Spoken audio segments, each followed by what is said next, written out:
Good evening. I wanted to talk about gravity and curvature. It sounds like a boring subject, but when you're talking with a person who is a flat earther or a moon landing denier, these are subjects that become very important. Um, I know y'all. I know y'all probably have heard the may have heard the fact that the Earth is said to curve 8 inches for every mile. So how much is that? Well, that is 8 inches, and the Earth rotates at about 1,000 miles an hour. So at 1,000 miles an hour, it takes. Let's see. It takes, I'm going to use these to illustrate. This is a pair of earbuds. It takes this long for a jet aircraft going at 1,000 miles an hour to move a mile. 1,000, 1,000, 1,000, and change. Now, consider that rate of descent. 1,000, 1,000, 1,000, and change. That is how fast at the equator, where the Earth rotates at its fastest. That is how fast you are being pulled downwards instead of going straight on. That is the deflection that the Earth. This is about how fast over a mile the Earth is changing your direction.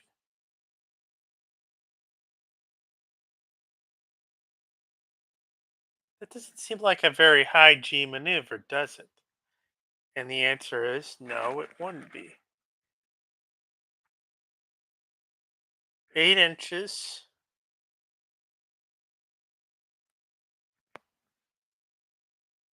turn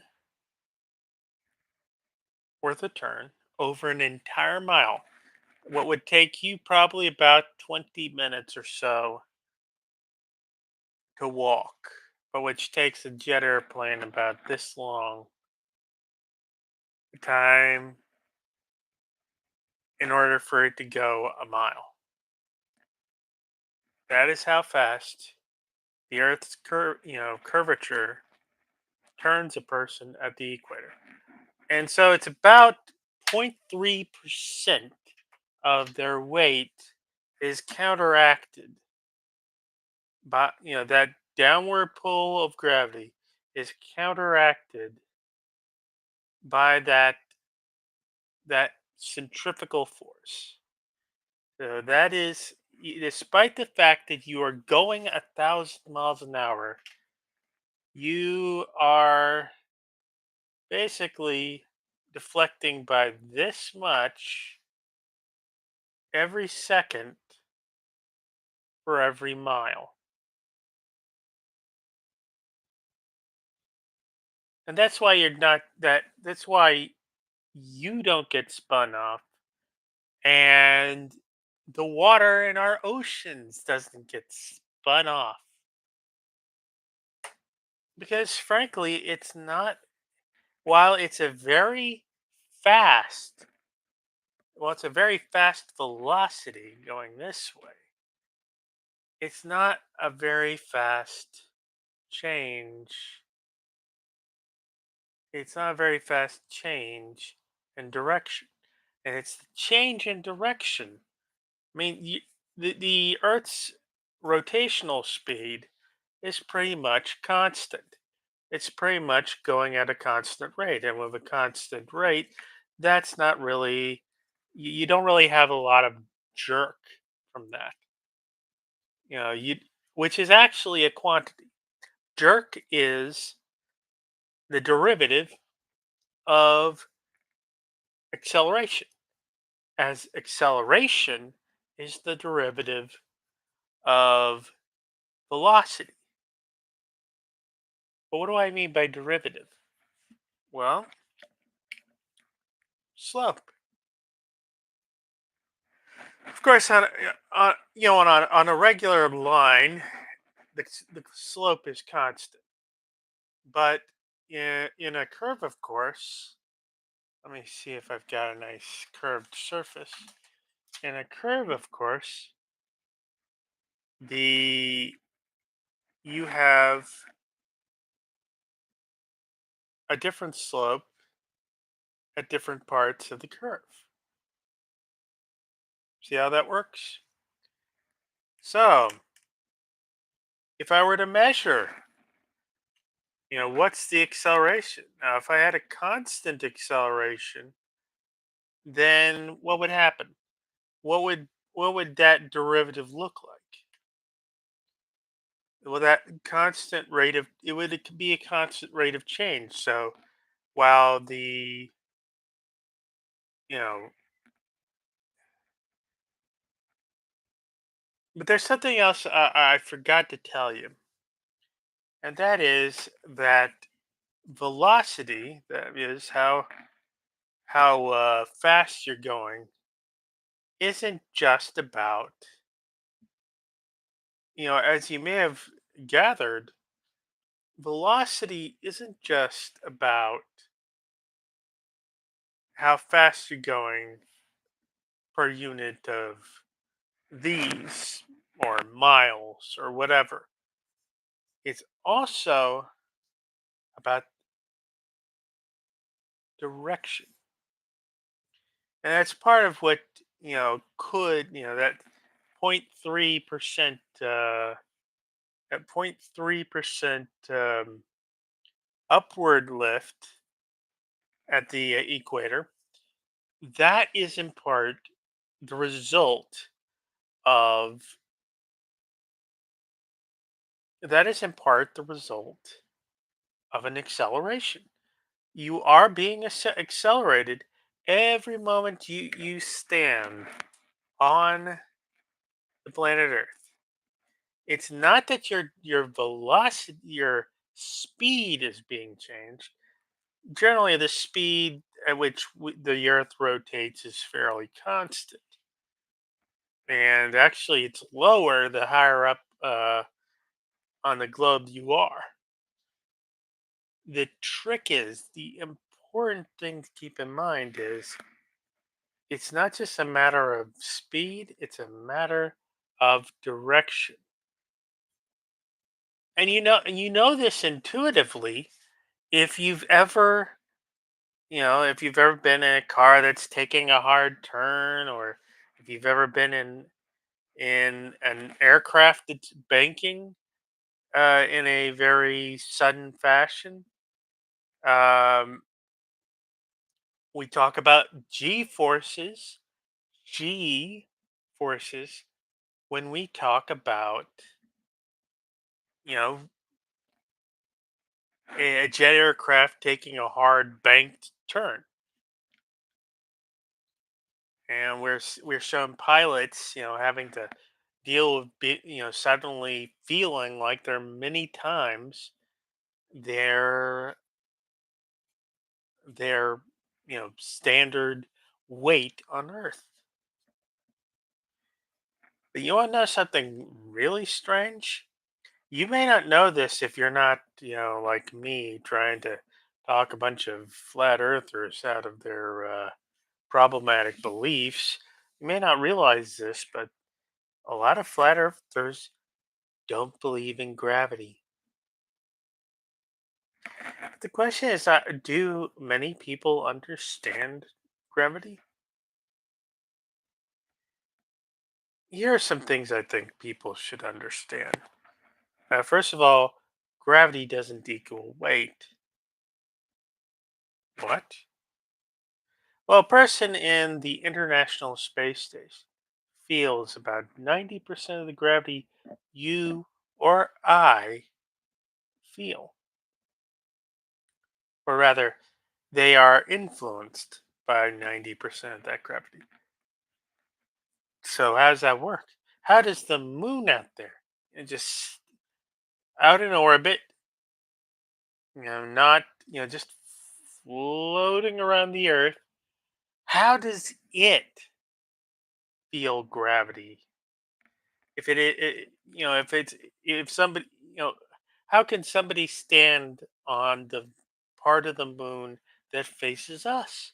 If gravity is like gravity is, why don't they get pulled off of the moon by uh, Earth's gravity? Why don't we all get sucked into the black hole at the center of the galaxy? Well, it's important to, and well, how does the atmosphere stick around? These are some questions that I don't think um, flat earthers are really equipped to answer. Because, for one thing, they don't believe in gravity, they believe in buoyancy, they believe in density, and they'll tell you that these are the things that it make things work the way they do. But the truth of the matter is, it's they're not really grasping some fundamental concepts. One of the things they're not grasping is there is no universal down. They want to believe they, there's the standard model of the Earth, according to them, works somewhat like this. You've got an ice wall surrounding a flat Earth. It's like like a projection, a polar projection of the Earth. So you have the North Pole here, and then you have you know the most southerly parts of the globe, and then you have the northern parts of the globe, and then you have the North Pole. So it's sort of like, and this is I think this is going to have some implications later that I'd like to discuss, but they want to believe that there is a universal down. That is why things go downhill. That's why canals stay level. They're not particularly interested in thinking out you know what does this break. But we're going to start with gravity because gravity is the main thing. And one of the things that kind of breaks itself is buoyancy. So wait a minute, doesn't isn't buoyancy what allows a balloon to float up? How could a force that allows something to float up to essentially, in their terms, defy gravity? How could that um how could that possibly be um helped by gravity? And the answer to that is we've got a pile of air above us. We have a pile of air above us. And that pile of air has itself weight. And this is easily provable. Just fill a tank with with whatever substance, whatever gaseous substance you want, weigh it, and then let all the gaseous substance out of that cylinder, and I'll bet you that it's going to weigh less. But what does weight mean for gas? I mean, shouldn't gases just thermodynamically want to just expand, expand, expand? Isn't that why a vacuum does what it does? Well, doesn't shouldn't the vacuum of space want to suck the air all off the planet because there's no physical boundary restraining it? Well, the thing about it is there is a physical boundary restraining it, and uh, um, it's restraining it under gravity's influence. But first things first, let's establish something about air.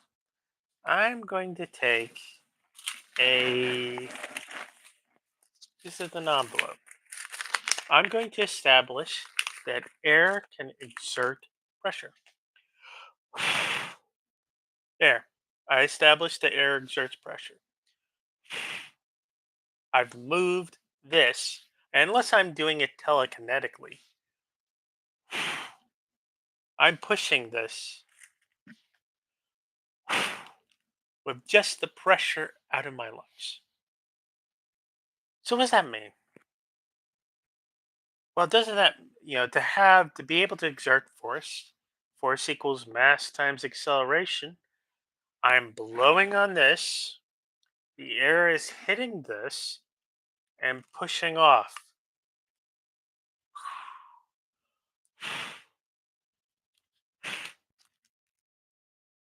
Action, reaction.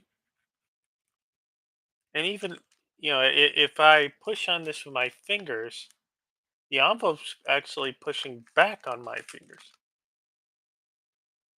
And, if this was something a bit more firm, that actually hurts a bit. Why does it hurt a bit? Because the flesh of my fingertips gets pushed back against by the the toughness of this phone case. So, what does that mean? What does that mean? Well, if we can assert that something has weight, well, if something has weight,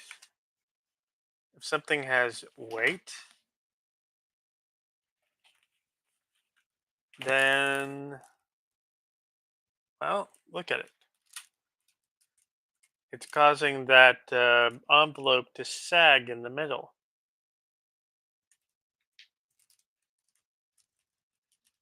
So why is it causing it to sag in the middle? Because it's exerting a force. It's exerting a force on the material of the envelope. And that I'm only keeping it up by putting the envelope in tension, and that is causing it because there's only so much envelope that's lifting up this part of this thing against the pressure of its weight. So we can push something up. We can push something up as it pushes down. So this is about opposing forces. So how does buoyancy work? Well, if you've got a column of a material or several different kinds of material, each will have its own weight. And when it pushes down with that weight, within a fluid or within anything really, it won't just create pressure up and down, it will create pressure at different angles. So anything that's within that, like if you suddenly sent me, you know, way deep in the Earth's crust, much less way deep in its core, there would be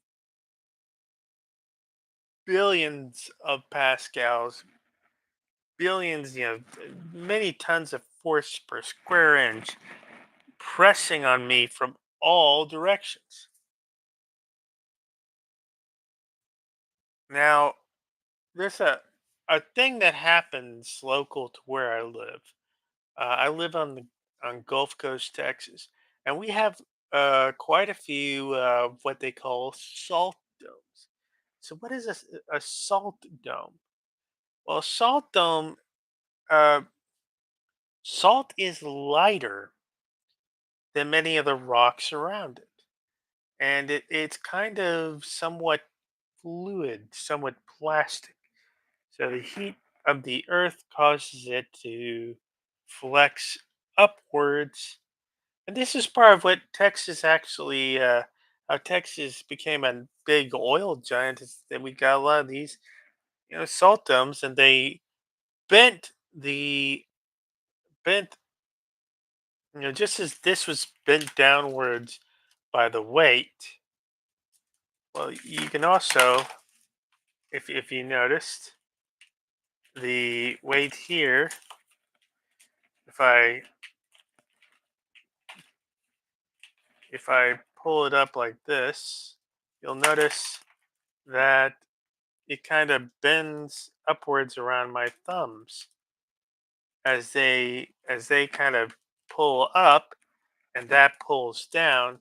You get these sort of folds in the stratus, folds in the sedimentary rocks. And if you've got a permeable kind of rock, and then you've got an impermeable layer above that, that can trap oil and natural gas because those like to rise up just like the salt does. But once they hit that rock, once they hit that impermeable rock, they can't go up any further. Now the irony is these days we're going off of a lot of oil that's actually made it to the surface. The tar sands and the the tar sands in Venezuela's sort of oil seeps at the surface. Those are examples of where the oil has risen to the surface, and at the surface, a lot of the volatile chemicals have boiled off. So you got these hydrocarbons, and that itself can rise in the atmosphere. It, but what's causing everything? What's causing this? What's causing this sort of sorting algorithm of things according to buoyancy is this pressure that things are under. It goes on all sides, but like my hand wrapping around this object right here, you know, if this were, say, a bar of soap instead, and it was and it was wet and everything, it would be completely possible for it to, boom, get ejected in one direction or another if there were an opening for that pressure it would to be unleashed. So, in other words, if you've got something, and this is sort of, it's important to think of this like in terms of arrows of direction of force, and it's not it's not necessarily doing, you know, as these arrows of force, it's not necessarily balanced. And where it's not balanced, it will have a net force, either moving it up or moving it down. So if you have gravity at work, and like you have the less dense salt versus the dense, for volume, versus the denser rock above it. Well, that rock is going to be pressing on that salt from all directions.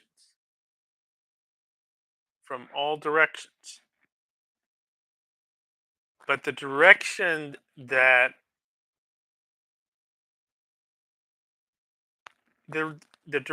from below, it's not going to have as much resistance to that as the rest of the rock around it. It's not going to have that counterbalance of that weight. And so the direction from below,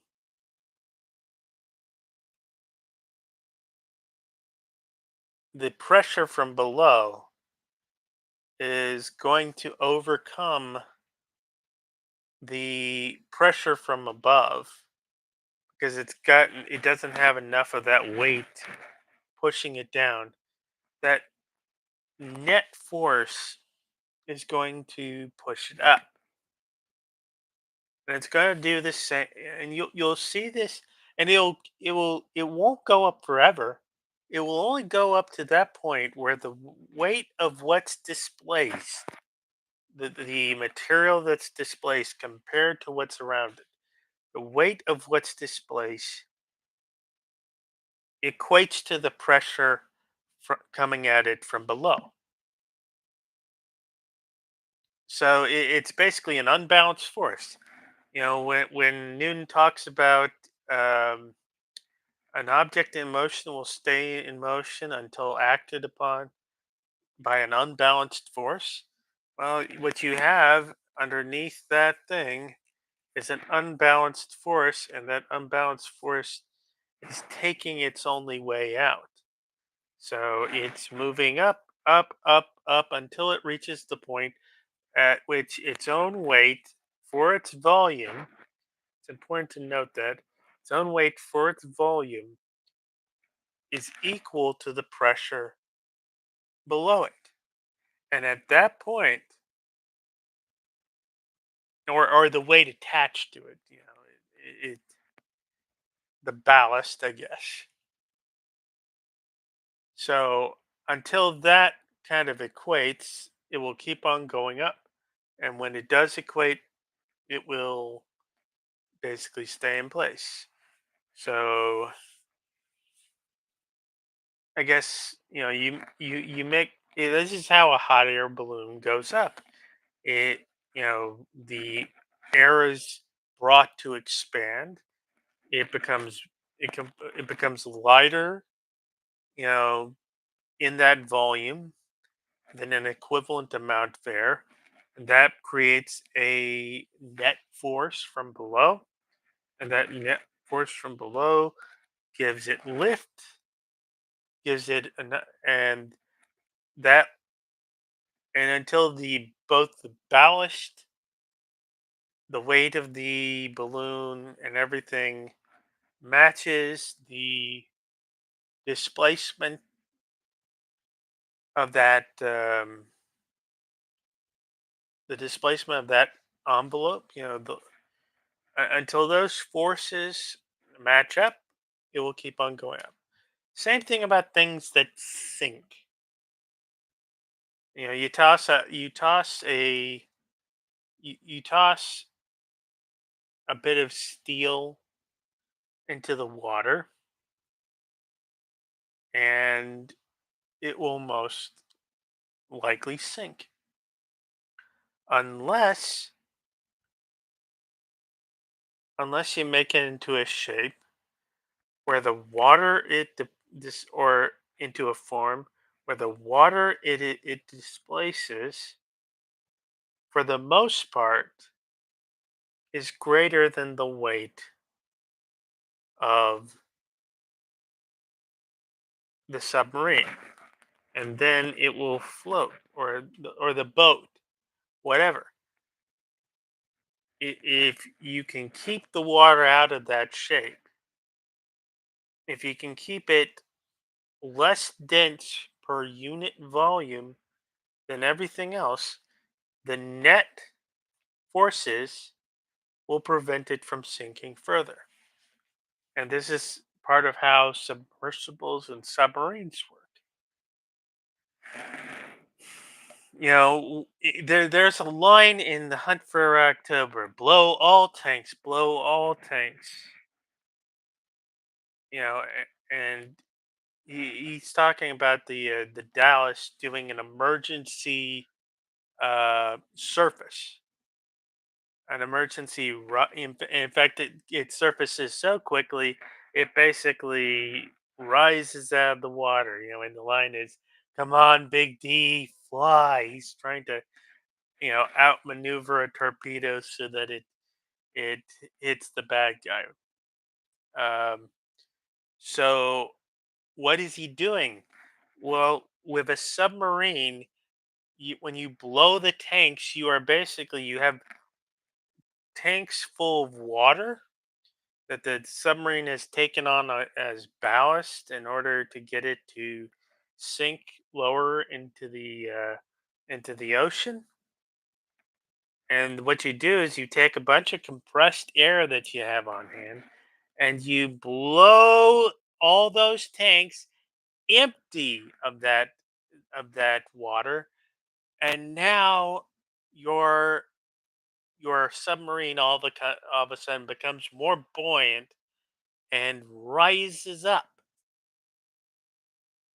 And this is the weight of the water itself is providing that lift. The water in the column above is pushing down and pushing all around on that submarine at you know you know many pounds per square inch. I wouldn't be able to quote you the exact amount, but the submarine has a lot of surface area, and as long as that thing remains intact, you know, and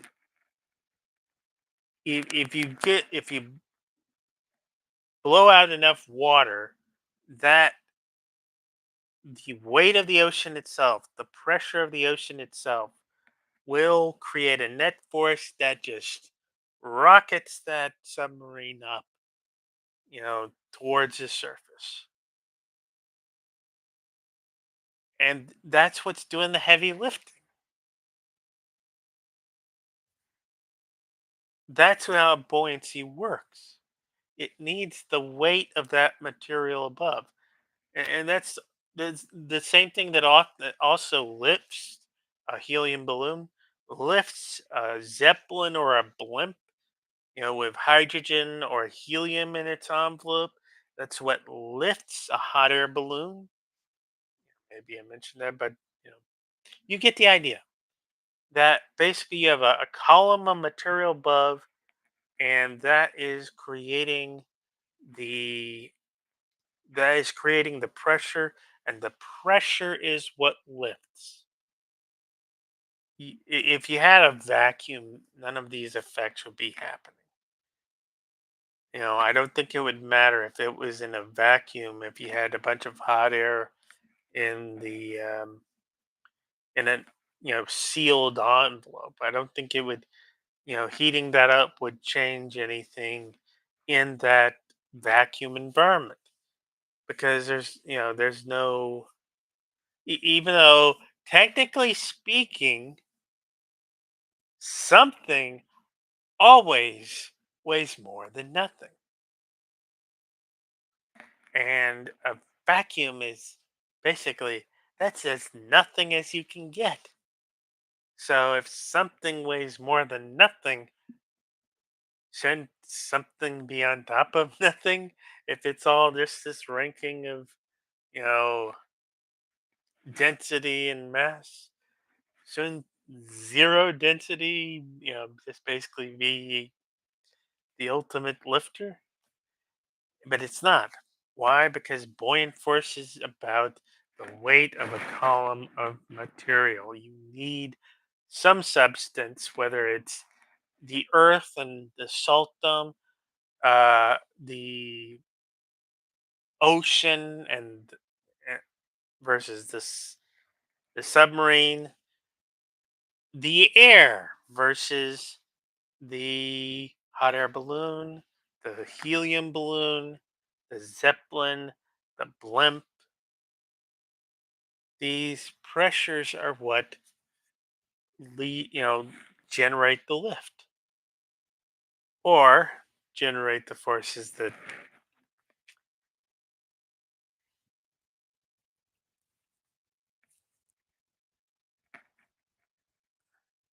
it's, at a basic level, weight matters. So what's going on? I mean, how are we keeping an atmosphere on the planet? Well, the simple question is, if you are under the influence of gravity, how do you get out of it? How do you get out of it? The answer is you have to go, you know, you have to have enough velocity in the right direction. Otherwise, you can't escape.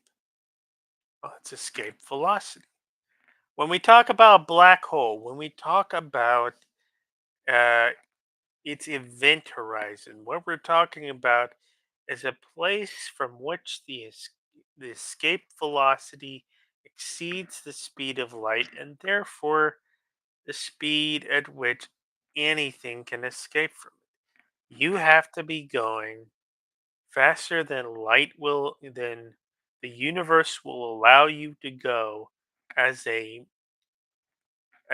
thing of matter in order to escape that black hole.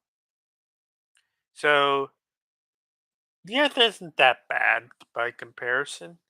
It's got its escape velocity is much less than the speed of light, but it's not trivial. It's not a trivial velocity. You have to be going pretty fast in order to do that.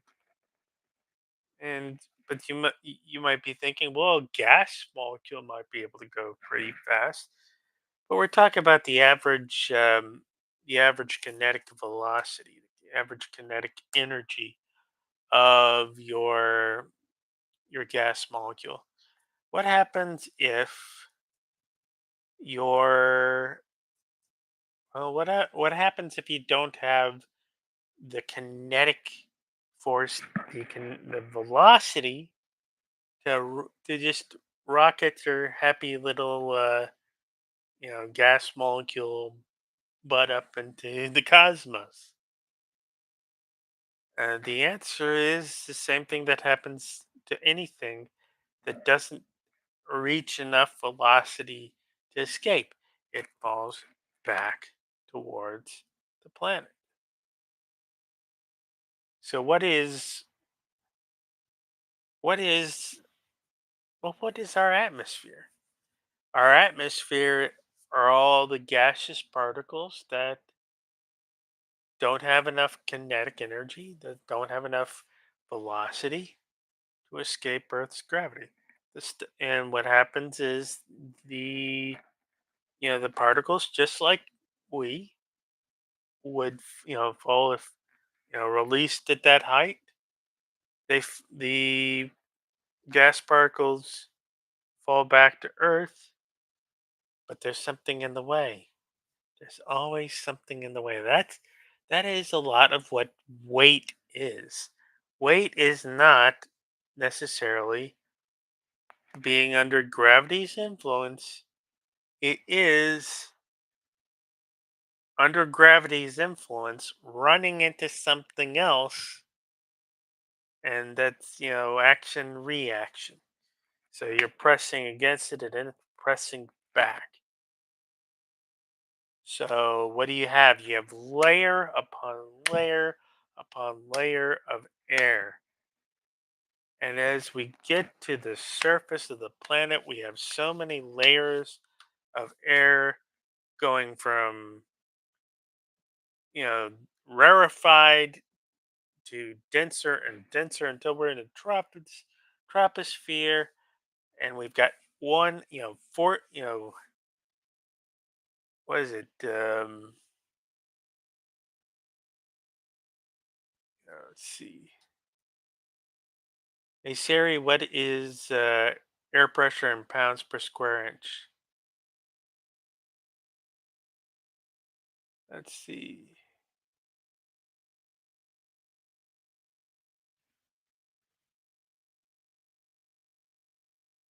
And see, 14.7 pounds per square inch at sea level. So, what is that? I want you to think of a column of gas starting at outer space and going down to the planet, and that column of gas over about uh, this squared, that 14 pounds worth of air weighs down on that square inch. 14 pounds. And that's not terribly much. You know, that's, I think, a good sized watermelon is about that much weight. Uh, but it's like that much on every square inch. So, what's 144 square inches? Hmm. So that would be 12, 12 inches squared, be about 144 square inches worth of area on that square foot of area. Let's see, you have 144 times 14.7. What is 144 times 14.7? So there is literally on a square foot of area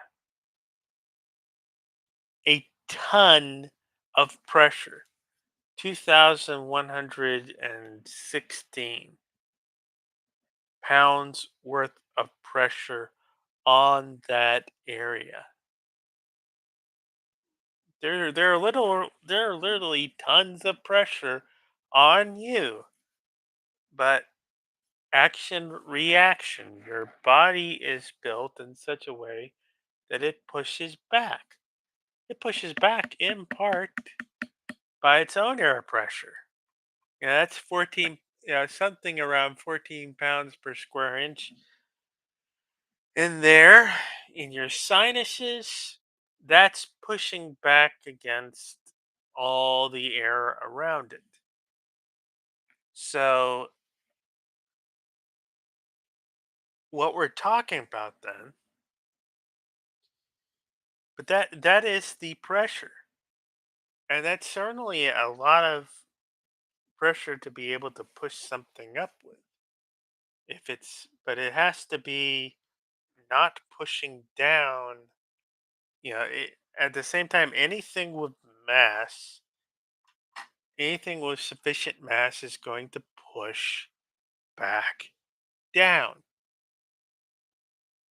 Like that's why you've got these big blimps, but it's got that little cabin underneath it, that little thing.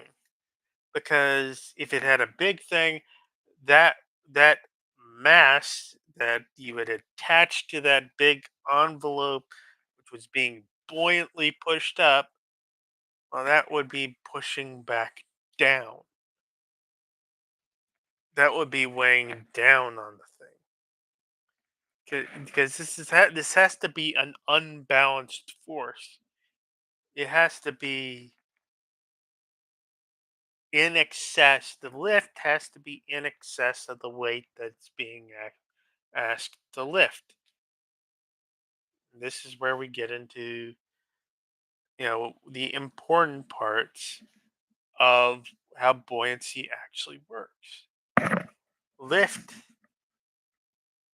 like I said before, continues until the pressure is equalized, until the weight of the thing is sufficiently,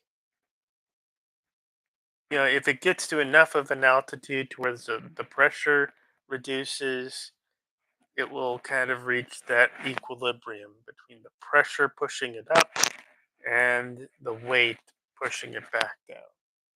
Action and reaction.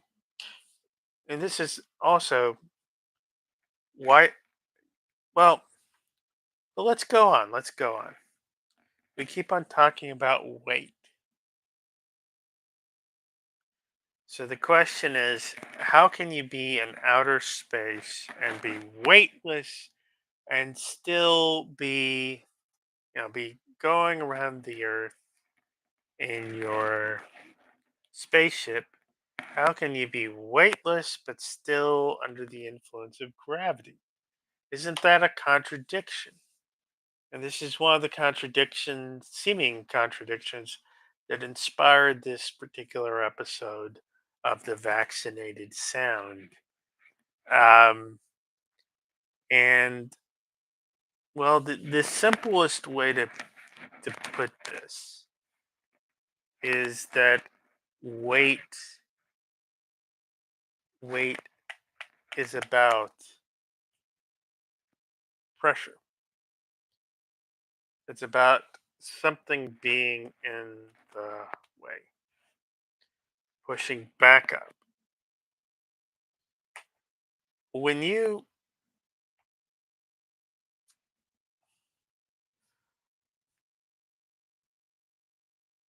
Let's consider what would happen if all the Earth suddenly became an insubstantial gas that still had gravitational force to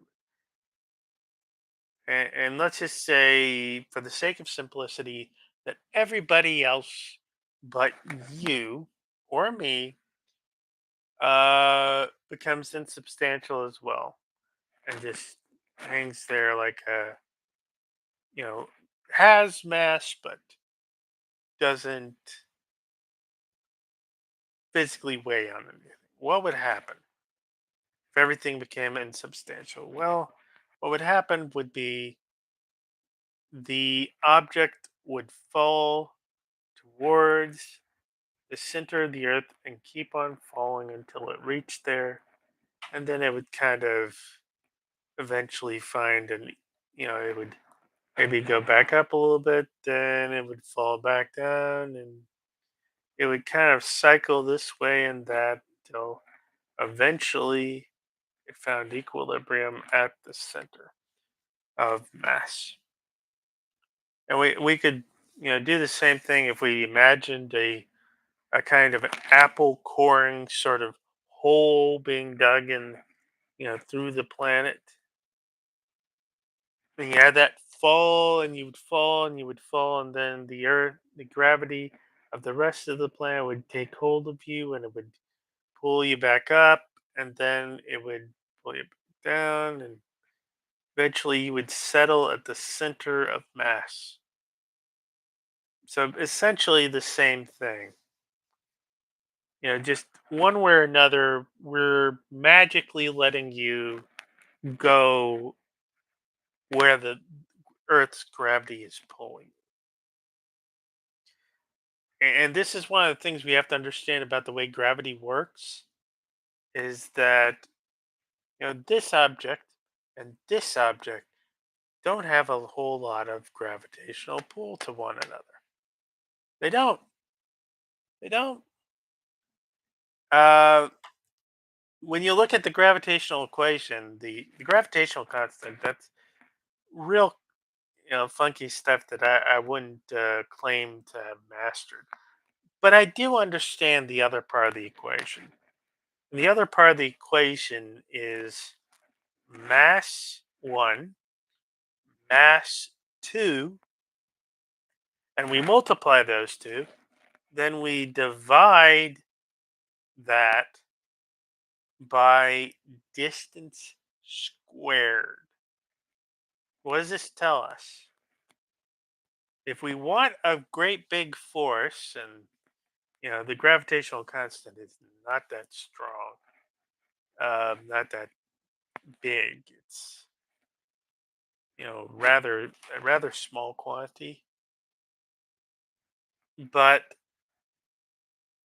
if we want something, big force, one or both of those uh, mass numbers at the top of the equation have to be they have to be big, especially if we're asking them to attract each other at a distance, because distance the distance actually it's like when you have something like that in a math equation, you have the force that is being produced. The big masses help to create more and more force, but that force is getting divided by a term that the longer the distance, the greater the distance, the the more minuscule the fraction becomes. Like, we're talking like, if, for example, you start out at a distance of unit one and you've got, say, 1,000 here and 1,000 there, you know, that's a million over one, one to the second power. What is that? One. So you got a million power. What happens if we're talking a distance of 10 now? So a distance, 10 squared underneath a million. So all of a sudden we've gone from a million over one to a million over 100. A million over 100. So now we have essentially 10,000. You've gone from a million to 10,000. And how far did you have to go? 10 units. Your force is diminished by a factor of 100 just by going 10 more units. So what happens if we are 100 units away?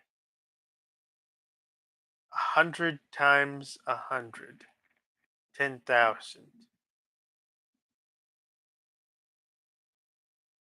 10,000.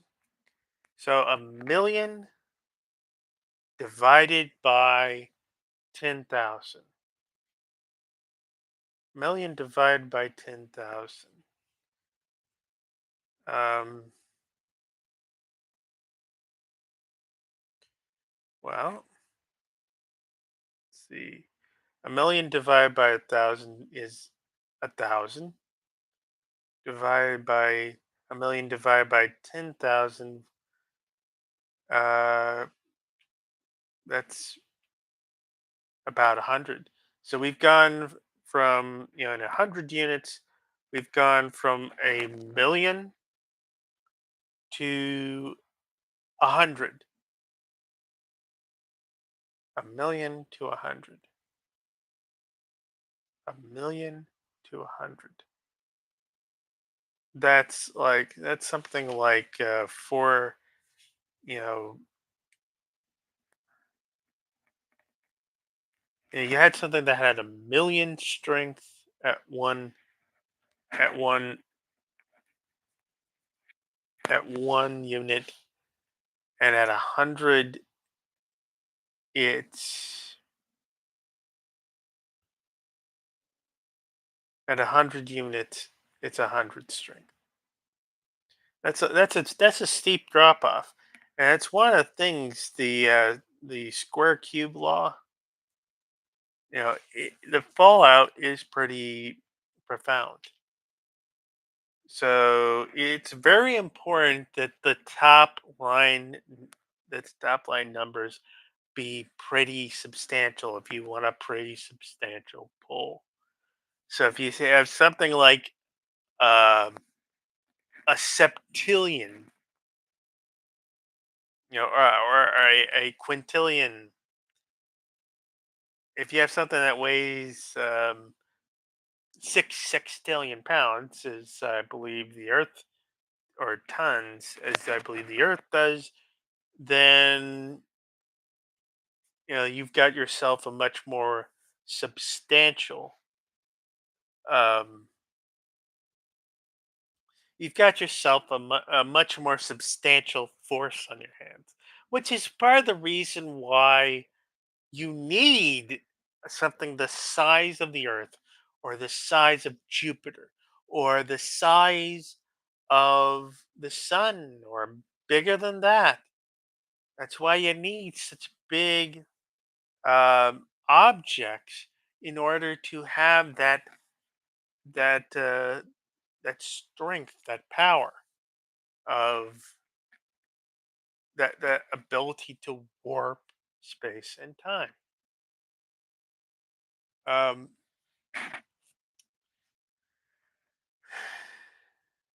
as you can tell, I enjoy this great deal more in comparison to politics, because politics doesn't make sense. A lot of science does if you look at it deeply enough. But one of the things is, let me. I don't want to break my thing, so I'm gonna provide a little bit of a cushion here. With some CVS receipts, which provide a lot of cushion. I'm gonna drop this. Well, that wasn't too much cushion, but still. But for the moment dropped, I dropped it. Let me just drop it into my hand. When you see it do that, between the time it departs my right hand and impacts my left hand, this weighs zero. It is weightless. In fact, if you were to jump up in the air, whoop, if I take this water, toss it in the air, for the time it is in free fall, at the point where it reaches the, it will have no weight. No weight. Nothing has weight in free fall. Nothing has weight in free fall. And this would be one of the key insights that let Einstein understand gravity. But at the same time, you could also understand it in Newtonian terms, um, in terms of being frames of reference in terms of inertia. This would be also what Einstein was thinking about in terms of relativity, but it's like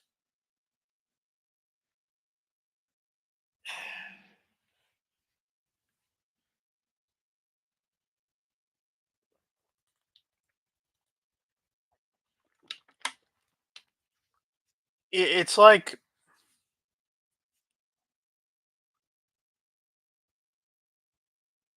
when you're in free fall, when when you've jumped up, or when you've jumped out of a plane.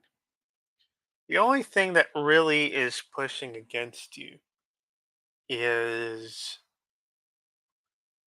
the only thing that's really pushing against you is the air. As I as I demonstrated, the air can push against things. But if the air isn't pushing against you, then you're in free fall. And if you're in free fall, you have no weight. How can you have no weight when gravity is obviously affecting your path?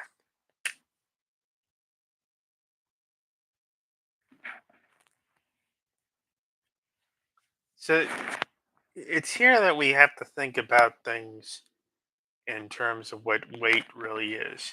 Weight is a pressure. Remember that square foot that's got over a ton on it? That pressure, that pressure,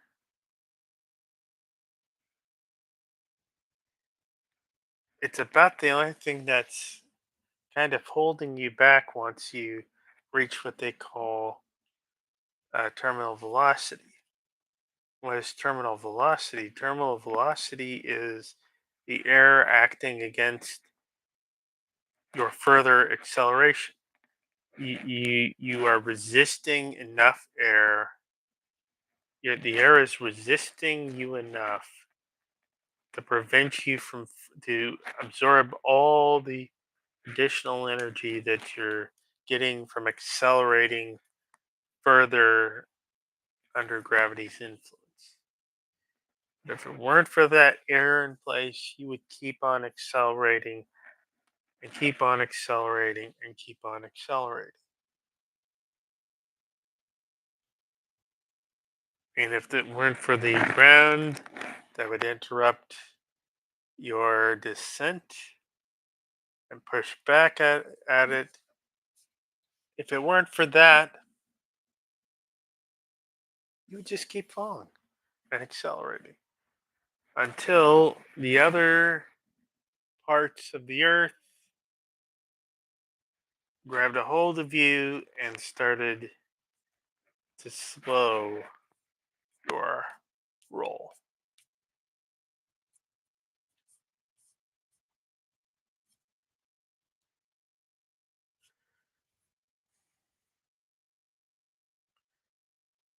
And if you were, if you were continuously in free fall,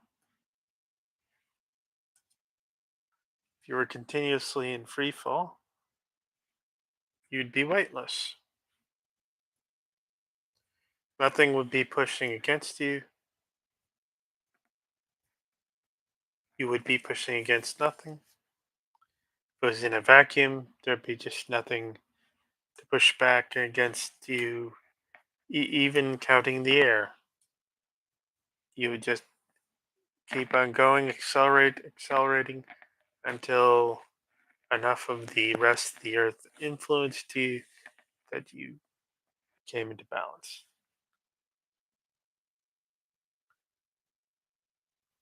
And that's part of it. It's sort of a summation. So, what if, what if, this is the part where rockets become important. You know, I, I'm, you know, let's say I am running my heart out and I want to jump. How hard would I have to jump in order to completely miss the horizon? There's an irony in what Douglas Adams said in the restaurant at the no, it's not the restaurant at the end of the universe. It's uh, Life, the Universe, and Everything.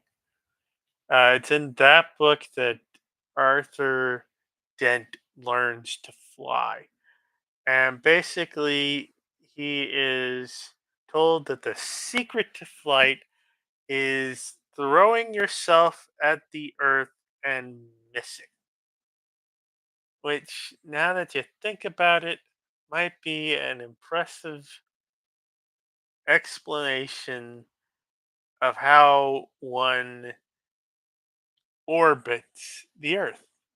You throw yourself at the earth at high enough speed that you miss the earth. You miss the curve of the earth. You're just going so fast that as you drop, as you follow that, you know, that, as you follow that path downwards, the other component of your velocity is curving that drop out until it settles into a nice perpetual sort of fall. You're flying by throwing yourself at the earth and missing.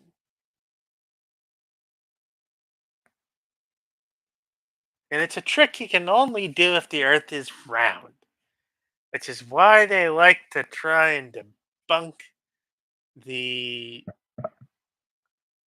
It's why they try and debunk gravity. It's why they try and debunk the space program. It's the odd things that I think it's the odd things that they try and find fault with. Because it seems like if they knew more about the things they were talking about, they would understand what they were objecting to. For example, one thing they're doing these days, let me see if I can find something that is sufficiently round. Oh, I guess I don't have. Well, let's see. I need something that has distinct.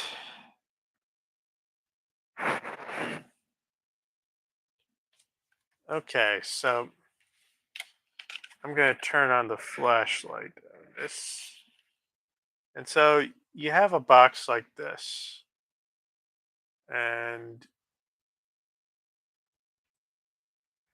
if you'll notice, as I move this light around it, there are faces that are in there are faces in darkness as far as this is concerned. There are faces that are brightly lit, and as I move out, like I move out on this corner, there are faces that are kind of grayscale, if you will. There are there are parts that are blown out in highlight. There are parts that that end up dark. And we look at the moon. We like the moon. We look at the moon, and let's see. I'm gonna do a few drawings of what we might be familiar with. Let's see. I've got. Let's see. Okay. So r- my masterpiece representations of the moon. Um, I'm going to start with the easiest possible one. Let's call that the full moon. Right there. That's a full moon. And we're going to get that by the light being, you know, the light being right over the earth. The earth is, the sun is at our backs, and the moon is on the other side of the planet, and it gets the full blast of the sun and reflects it right directly back at us. So, bingo. But let's say it starts to darken on one part, because at some point we're no longer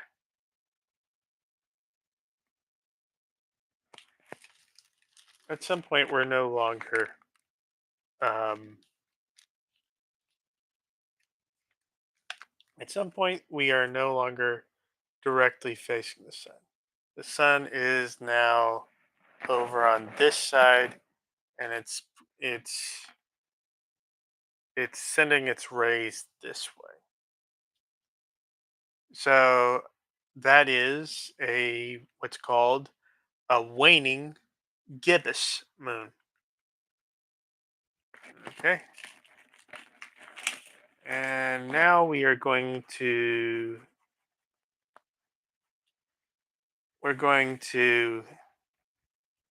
black out about half of this. And this is when the sun is over in this direction and it's shining its light, and kind of we're seeing it kind of halfway. So, okay. And now I am going to take the majority of the moon and shade it in. This is what we call a waning crescent right here, a waning crescent. And this means that the sun is actually relative to between the moon and us, and between the moon and us, the sun is actually over the moon's shoulders, so to speak, in that direction. Its light is coming in from the moon's back, from this direction, and we are seeing the shadow of that light on, we are mainly seeing the shadow of that light.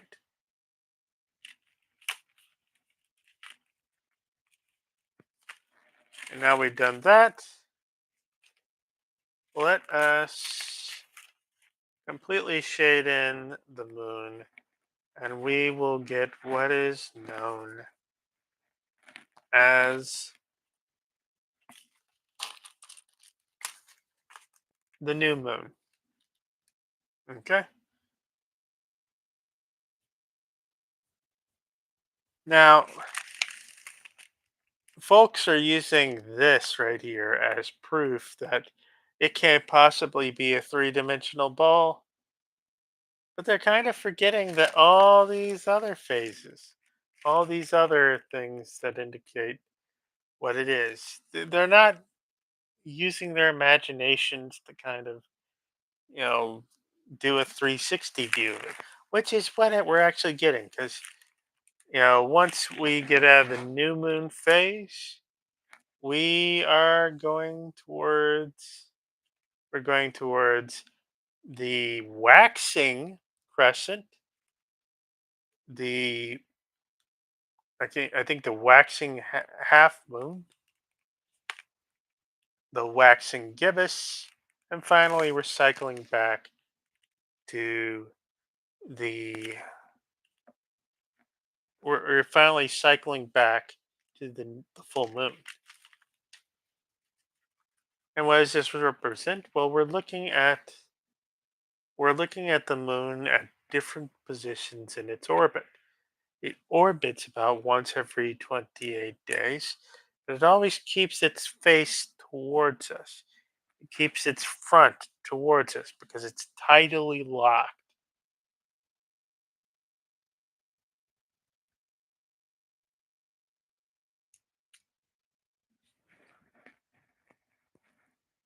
I mean, this is such a rich subject. But it's like they're making arguments that, like I showed you, that only sort of acknowledge a certain thing, a certain fact, and then try to use that to claim a great big discrepancy. And that's the thing. They're always looking for what they think are discrepancies.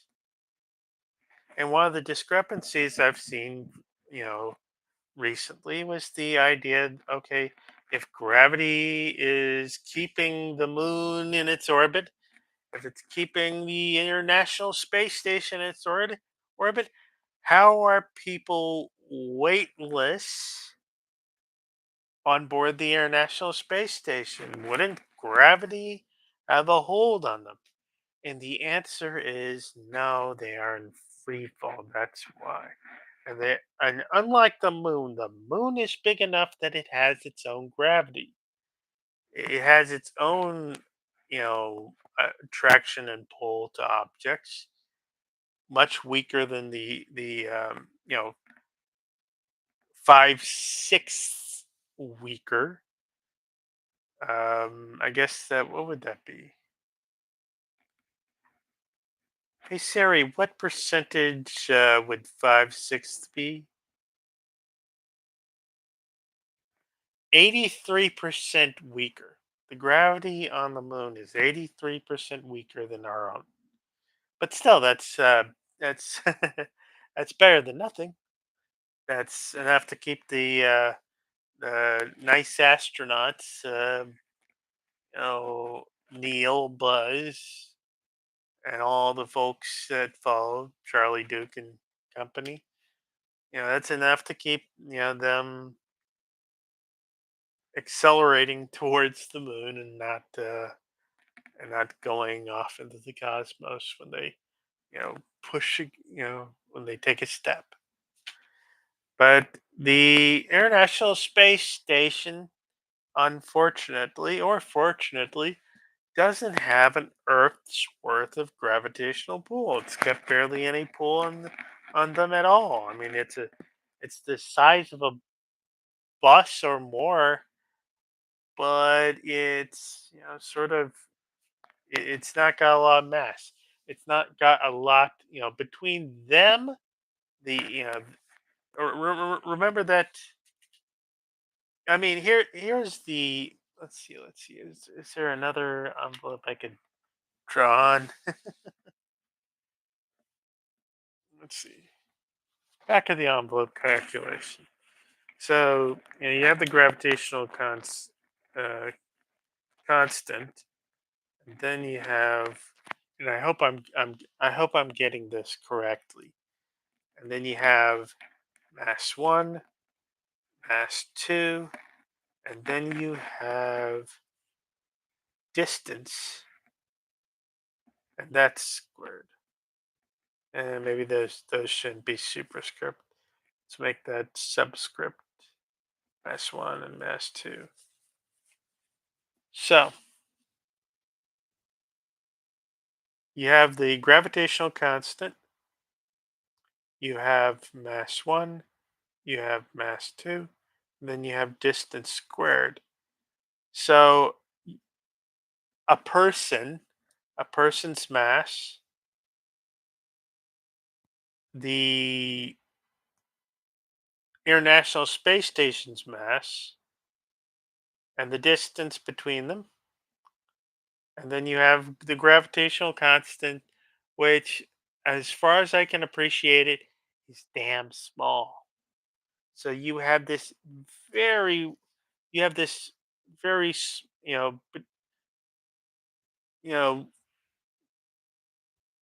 the gravitational attraction of Earth and the astronaut is much stronger than the gravitational attraction between Earth and the International Space Station. Because you're talking about different class. You're talking about. I mean,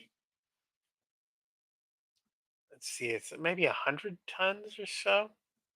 100 tons versus a sextillion tons. Uh, what is a sextillion? It's a number equal to one followed by 21 zeros. And if we're going by those three zero groups, that means about seven groups worth of zeros. By contrast, a million is two groups of zeros. It's like you're just talking about several literal orders of magnitude greater size between Earth and the International Space Station. It's just not going to compete. So there's not going to be gravitational attraction. And so pretty much we're dealing with free fall here. We're dealing with a perpetual condition of falling around the planet. Following, you know, falling around the planet, throwing it at it at such speed and then missing it. And it's not just doing this in a linear sort of way. It's doing that every time, going too fast to avoid missing the Earth. But still, is it separated from Earth's gravity? By no means. If it was, it's going about 17,000 miles an hour, and it'd be going 17,000 miles an hour that way. And I keep on going for basically forever. It takes gravity to take that path and curve it around, curve it back.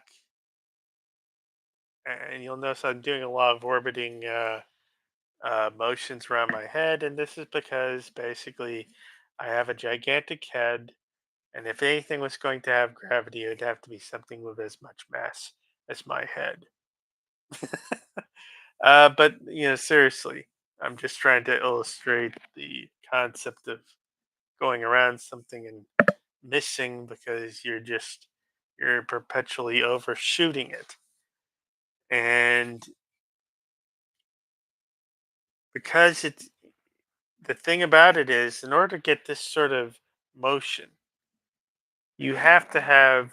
I mean, it wants to just keep on going this direction, but there's a something going straight this way towards the center of my head that causes it to deflect. And as it goes across, trying to go this way, it continually gets deflected to the side, to the side, in a kind of angular sort of momentum or travel or whatever you call it, such that it just will continue to do this, continue to loop on and on until it gets enough speed to just finally be able to just go, reach an escape velocity and escape the influence of Earth's gravity, or at least the orbit of Earth.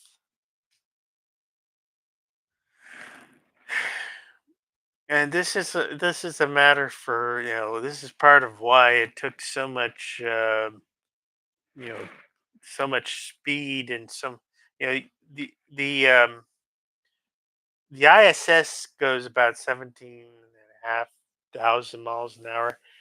The Earth, the shot towards the moon, that had to be that had to reach speeds upwards of 25,000 miles an hour, and that was so that it could escape Earth's gravity and then get captured by the moon's gravity.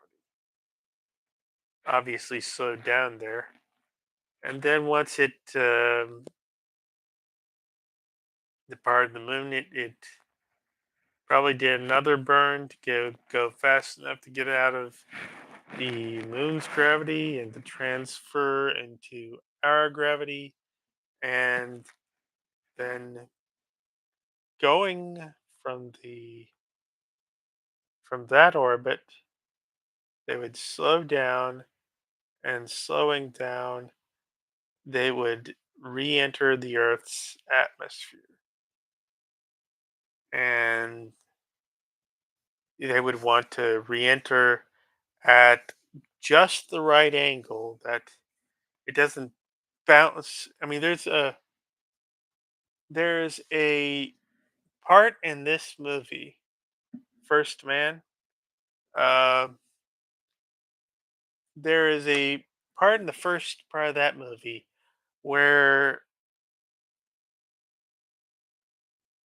where Neil Armstrong, who Ryan Gosling plays, is having trouble getting a plane that he is in a experimental plane. He's managed to get above the atmosphere for the most part. And now he's trying to get back down to Earth, but every time he tries to do that, he ends up bouncing off the off that top layer, bouncing and kind of, and of course he wants to get back down. So how does he remedy that? I think I remember him sort of turning in and kind of going down at a maybe a sharper angle. But one way or another, he had to kind of, yeah, you have to avoid going so fast against the atmosphere that that or and so shallow that you bounce off.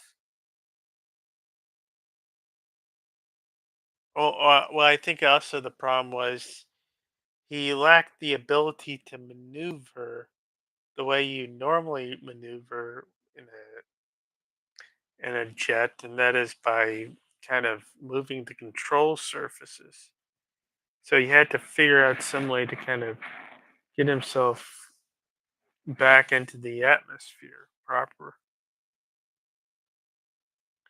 Um, but you don't want to be going kind of straight back into it or at too sharp an angle downwards, or otherwise you're just gonna run into a whole lot of air at once, and the air is just gonna stop you flat, you know, leave you flat. um, I think the number was something like 12 G's, 12 times the force of gravity. Yeah, you're not. Imagine having your heart try and fight against 12 times the force of gravity. It's no picnic. Um, it's part of why they limit the acceleration. I mean, they could have any kind of acceleration they wanted on the Saturn V rocket. Um, and they chose to do something about 3 or 4 Gs at worst because that's what the astronauts could take reasonably for an extended amount of time. While they were rocketing up into the cosmos. But one important thing about it is that they had to go from vertical, just from going straight up, where they would just fall. If they stopped thrust, they would just end up falling. They had to kind of, and you'll see this often enough. They'll tilt the rocket, tilt the space shuttle, tilt whatever they're launching, and now put all that speed they're going at into a lateral direction. And they're going to do this because part of an orbit is missing the planet. And you can't miss the planet if you're just going to go up and carried by the Earth's rotation as it's part of inertia. You know, the thing's going to go upwards and it's just going to go back. It's just going to go back down.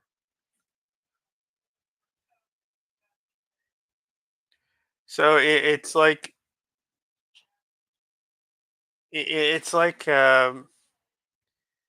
to be blunt, it's like you want to be going fast enough that as the Earth's curvature, which I talked about earlier using that 8-inch drop per mile. Well, that's 8 inches squared, you know, and you start with the first one, it's, okay, 8 inches, now it's twice that, and or it's going exponentially higher, and that's because it's going from this to this, and that curve, the the slope of that curve is going towards infinity. It's going towards, you know th- you know it's going from a slope of 0 to a slope of 1 or -1, so maybe, to just straight up and down, and that's not a slope. That's undefined. So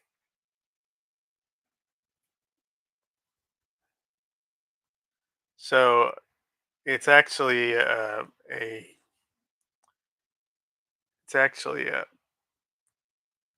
squared term, how fast the ground falls away. But you need to be going fast enough that your 8-inch drop is either matched or overtaken by how far and how fast you've gone. And you have that pull from gravity, only instead of it dropping you right where you were, you're going fast enough to where as you drop, you're just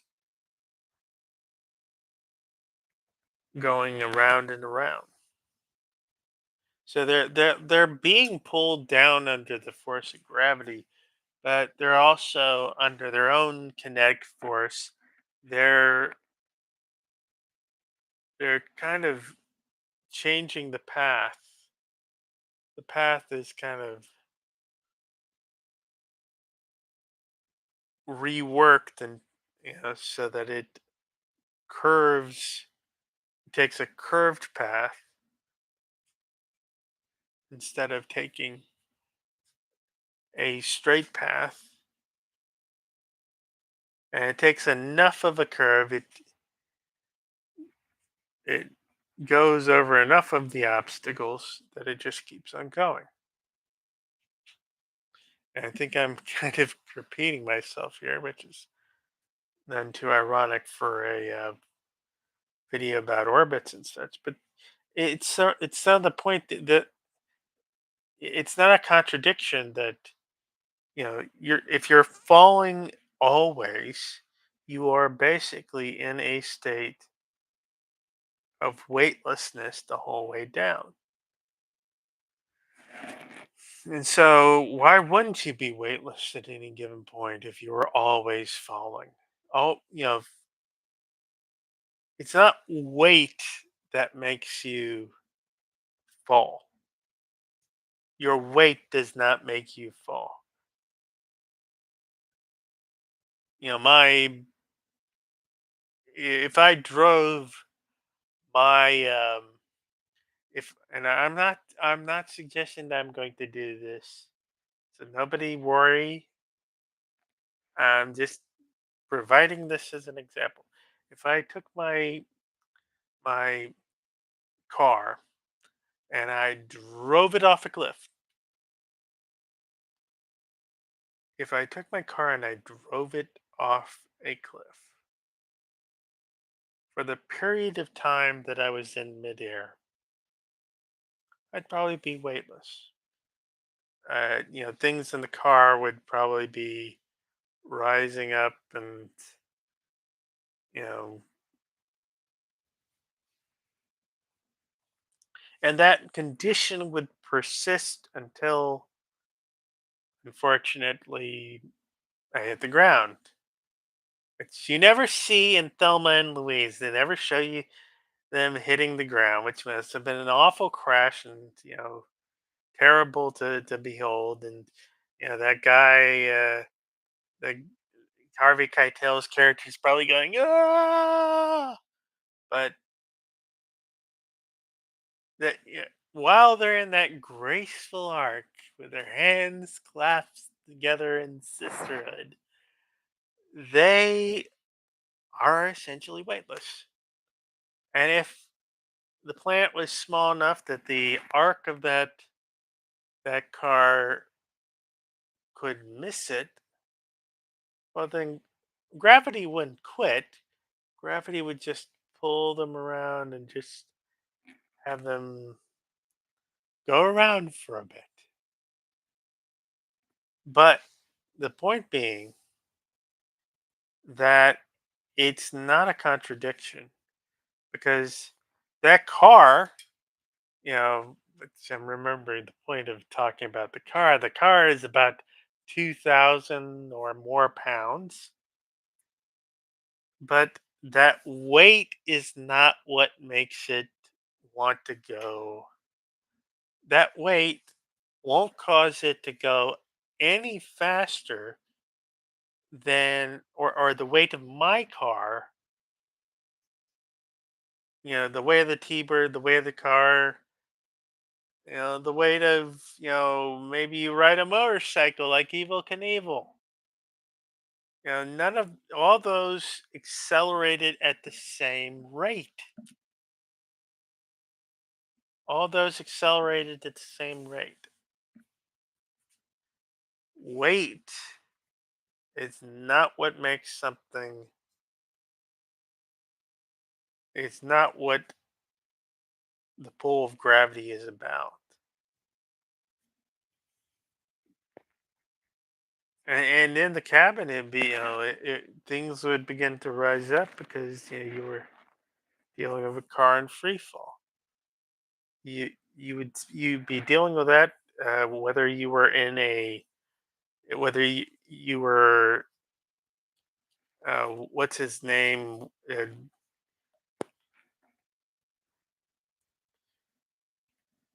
who starred in Duel.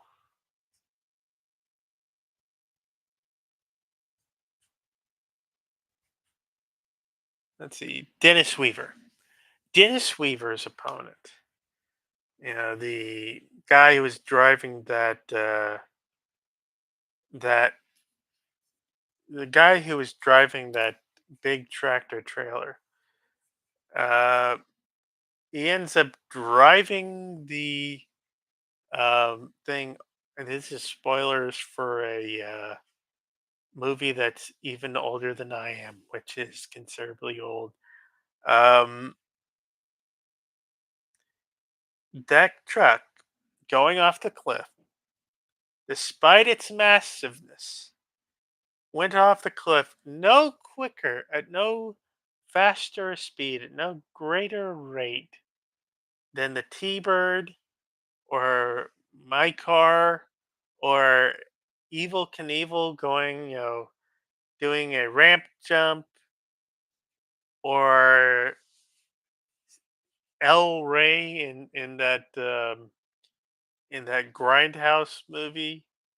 Um, that the hero and he's going out on that little mini bike. He even does that ridiculous wheelie uh, riding off.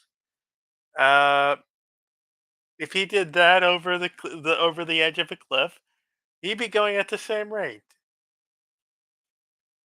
It's like that astronaut demonstrated on the moon with the feather and the steel ball. Both fell at the same rate. The force is different.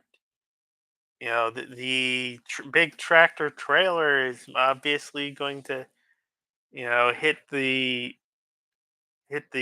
bottom of the cliff at with much greater force than Thelma and Louise. Uh, they're going to probably hit with more force than my car would. Uh, everybody mentioned is going to hit the ground with more force than Evil Knievel's bike. Hopefully, he'd find some way to get thrown clear. Although he's passed away since then, so El Rey on that little mini bike, if that thing bucked him and during one of his wheelies and went off the cliff, it would hit with less force. And if some mouse decided to drive its little bike off the edge of the cliff, and poor thing. A lot of tragedy in this example, unfortunately. It would hit with less force than everybody else. The force is what changes, not the rate. The weight doesn't matter in terms of the velocity. Weight is not the operative factor. Weight doesn't matter. In fact, as I've said, once you go off that cliff. So I guess the long and the short of it is, they're confusing different properties. They're confusing weight with gravity. They're confusing um, the different gravitational directions. You're always, if you're, but I'm gonna have to I'm gonna have to address that in another video coming up. But as you'll have noticed in the course of this rambling, sort of unplanned, sort of live podcast that I've done here, if you'll notice, there is a significant degree of interconnection, and that's the great thing about science. It interconnects the different subjects. If you know one subject, it can help you understand another subject to which it relates in a relevant manner. So, like chemistry, uh, you know, relates to things that quantum physics relates to, and chemistry in turn relates to things that the subjects of biology, and biology in turn relates to medicine, of course, and so on and so forth. So, what we're talking about here is a kind of examination of interconnectedness. It's an examination of how different parts of motion come together. It's an examination of, like I pointed out here, how curvature works. That 1,000 miles an hour, 8-inch drop in just 1001, 1002, 1003, a change.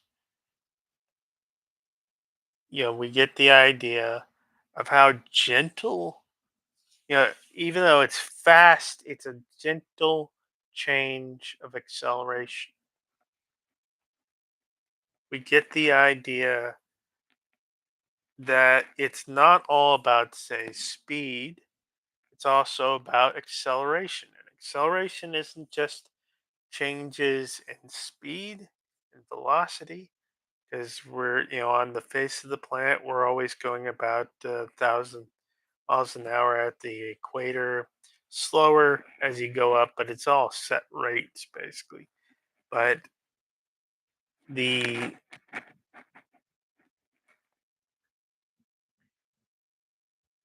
the gentleness of that change in direction tells us something about the way that it's really important for us to keep other factors in mind when we talk about discrepancies, because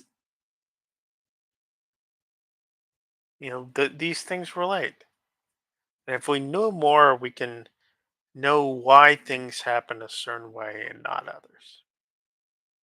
And I guess that's going to be it, because otherwise I'm going to keep on talking and I'm going to keep on orbiting the same planet of discussion.